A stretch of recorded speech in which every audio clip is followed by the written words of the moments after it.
নমস্কার বন্ধুরা, আমি পলি। আজকে আবার একটা বড়ার ঝালের রেসিপি নিয়ে চলে এলাম। সকালবেলা কিছুটা ডাল ভিজিয়েছিলাম, সেই ডালটাকে মিক্সিতে দিয়ে সামান্য একটু আদা দিয়ে আধবাটা করে নিলাম। তারপর তাতে সামান্য একটু কাঁচা লঙ্কা, কালো জিরে, নুন ও হলুদ দিয়ে বড়াটাকে মেখে রাখলাম।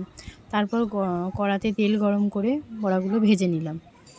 তোমরা চাইলে কাঁচা পেঁয়াজও দিতে পারো, কারণ পেঁয়াজটা তরকারিতে দেবো বলে আর দেওয়া হয়নি।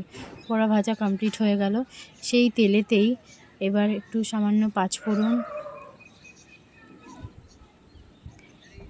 কাঁচা পেঁয়াজ দিয়ে নাড়াচাড়া করতে লাগলাম।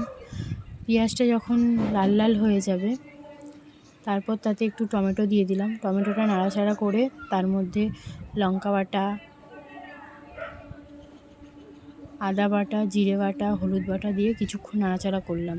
তারপর সেটা যখন ভাজা হয়ে যাবে তাতে জল দিয়ে দিলাম। জলটা যেই ফুটতে আরম্ভ করবে ভাজা বড়াগুলো দিয়ে দিলাম। খানিকক্ষণ বড়াগুলো নাড়াচাড়া করার পরে সেটাকে নামিয়ে ফেললাম। এই যে আমার বড়ার তরকারি কমপ্লিট। আজকের মতো ভিডিওটা এতটুকুই। টাটা।